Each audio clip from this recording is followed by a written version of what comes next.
Postmark Ganymede, written by Robert Silverberg in 1957. "I'm washed up," Preston growled bitterly. "They made a postman out of me. Me, a postman!"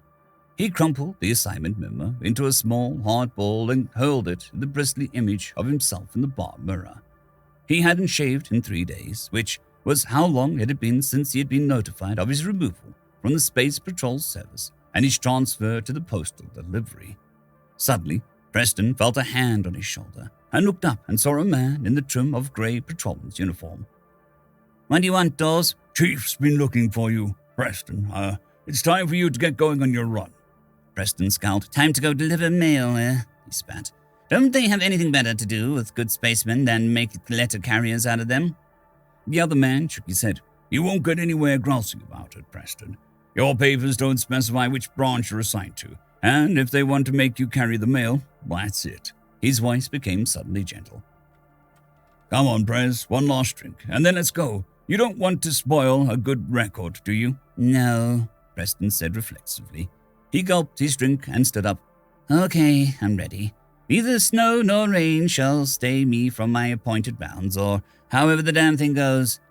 "That's a smart attitude, Preston. Come on, I'll walk you over to administration." Savagely, Preston ripped away the hand that the other had put around his shoulders. "I can get there myself. At least give me credit for that." "Okay," Dawes said, shrugging. "Well, good luck, Preston." "Yeah, thanks. Thanks a real lots." He pushed his way past the man in the space grays and shouldered past a couple of barflies as he left. He pushed open the door of the bar and stood outside for a moment. It was near midnight, and the sky over Nome Spaceport was bright with stars. Preston's strained eye picked out Mars, Jupiter, Uranus. There they were, waiting. But he would spend the rest of his days ferrying letters on the Ganymede run.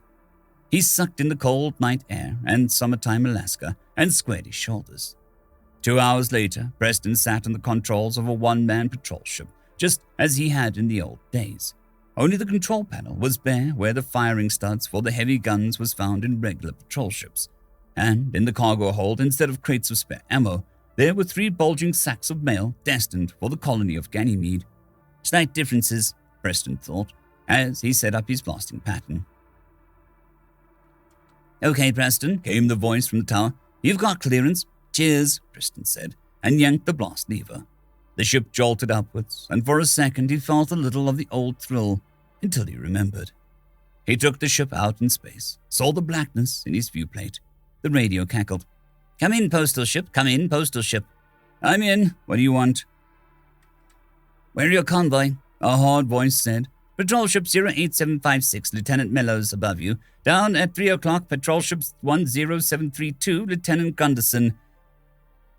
Preston felt his face go hot with shame. Mellows, Gunderson.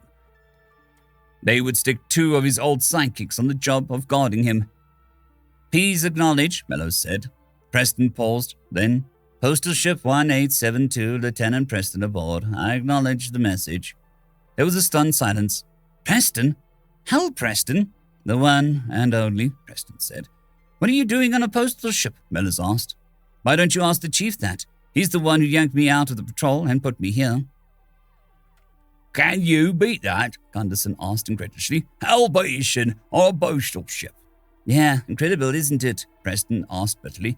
"You can't believe your ears. Well, you better believe it, because here I am." "Must be some clerical error," Gunderson said. "Let's change the subject," Preston snapped. They were silent for a few moments as the 3 ships, 2 armed, 1 loaded with mail for Ganymede, streaked outwards away from Earth. Manipulating its controls with the ease of a long experience, Preston guided the ship smoothly towards the gleaming bulk of a far-off Jupiter. Even at this distance, he could see 5 or 6 bright pips surrounding the huge planet.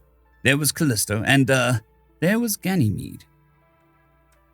He made computations, checked his controls, figured orbits, anything to keep from having to talk to his ex-patrol mates, or from having to think about the humiliating job he was on.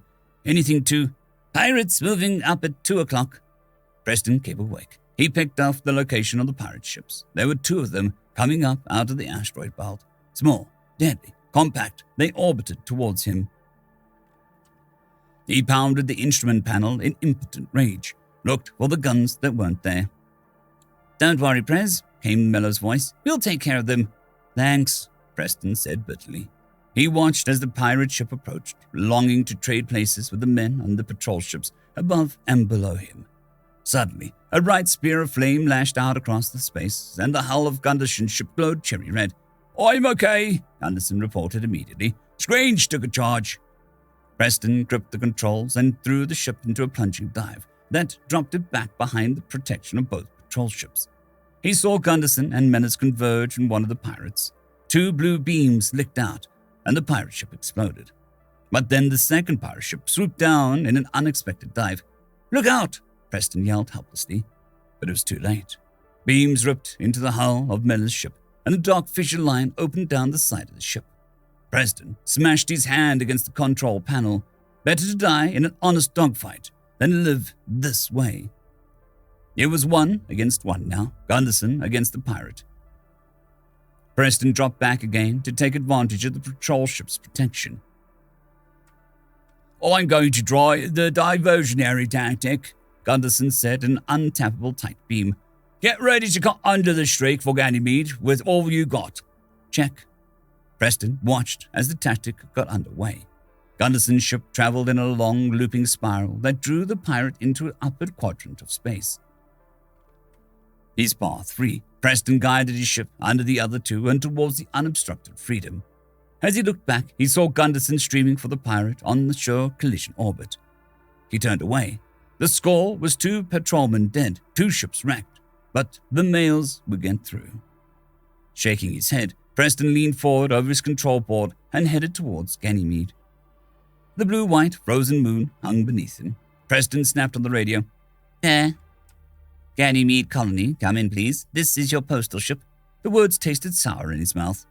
There was silence for a second. "Come in, Ganymede," Preston repeated impatiently, and then the sound of a distress signal cut across his audio pickup. It was coming on a wide beam from the satellite below. And they had cut out all the receiving facilities in an attempt to step up their transmitter. Preston reached for the wide-beam stud and pressed it. "Okay, I pick up your signal, Ganymede. Come in now." "This is Ganymede," a tense voice said. "We've got trouble down here. Who are you?" "Mail ship," Preston said. "From Earth. What's going on?" There was a sound of voices whispering somewhere near the microphone. Finally, "Hello, mail ship." "Yeah." "You're going to have to turn back to Earth, fellow. You can't land here." "It's rough on us missing a mail trip, but," Preston said impatiently, "why can't I land? What the devil's going on down there?" "We've been invaded," a tired voice said. "The colony has been completely surrounded by ice worms." "Ice worms?" "The local native life," the colonist explained. "They're about 30 feet long, a foot wide, and mostly mouth. There's a ring of them around 100 yards wide surrounding the dome. They can't get in and we can't get out. And we can't figure out any possible approach for you." "Pretty," Preston said. "But why didn't the things bother you while you were building your dome?" "Apparently, they have a very long hibernation cycle. We've only been here 2 years, you know. The ice worms must have all been asleep when we came. But they came swarming out of the ice by the hundreds last month." "How come Earth doesn't know?" "The antenna for our long-range transmitter was outside the dome. One of the worms came by and chewed the antenna right off. All we've got left is a short-range thing that we're using, and it's no good more than 10,000 miles from here. You're the first who's been this close since it happened." "I get it." Preston closed his eyes for a second, trying to think things out. The colony was under blockade by hostile alien life, thereby making it impossible for him to deliver the mail. Okay, if he'd been a regular member of the Postal Service, he'd have given it up as a bad job and gone back to Earth to report the difficulty. "But I'm not going back. I'll be the best damn mailman they've got." "Give me a landing orbit anyway, Ganymede." "But you can't come down. How will you leave your ship?" "Don't worry about that," Preston said calmly. "We have to worry. We don't dare open the dome with those creatures outside. You can't come down, postal ship." "You want your mail, don't you?" The colonist paused. "Well, okay then," Preston said. "Shut up and give me your landing coordinates." There was a pause, and then the figures started coming over. Preston jotted them down on a scratch pad. "Okay, I've got them. Now sit tight and wait." He glanced contemptuously at the 3 mail pouches behind him, grinned, and started setting up an orbit. "Mailman, am I? I'll show them."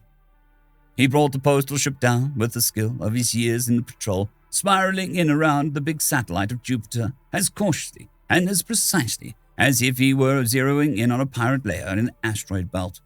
In its own way, this was dangerous, perhaps even more so. Preston guided the ship into the ever-narrowing orbit, which he stabilized about 100 miles over the surface of Ganymede. As his ship swung around the moon's poles in tight orbit, he began to figure some fuel consumptions. His scratchpad began to fill up with notations. Fuel storage, escape velocity, margin of error, safety factor. Finally, he looked up. He had computed exactly how much spare fuel he had, how much he could afford to waste. It was a small figure. Too small, perhaps. He turned to the radio. "Ganymede, where are you, postal ship?" "I'm in a tight orbit, about 100 miles up," Preston said. "Give me the figures on the circumference of your dome, Ganymede." 7 miles, the colonist said.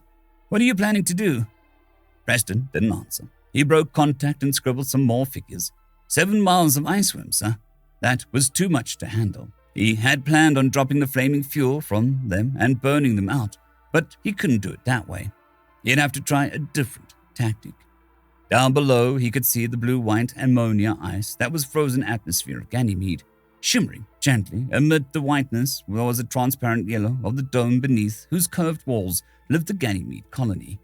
Even forewarned, Preston shuddered. Surrounding the dome was a living, writhing belt of giant worms. "Lovely," he said. "Just lovely." Getting up, he clambered over to the mail sacks and headed towards the rear of the ship, hunting for the auxiliary fuel tank. Working rapidly, he lugged one out and strapped it into an empty gun turret, making sure he could get it loose again when he needed it. He wiped away the sweat and checked the angle at which the fuel tank would face the ground when he came down for a landing. Satisfied, he knocked a hole in the side of the fuel tank. "Okay, Ganymede," he radioed. "I'm coming down." He blasted loose from the tight orbit and rocked the ship down on manual. The forbidding surface of Ganymede grew closer and closer. Now he could see the ice worms plainly.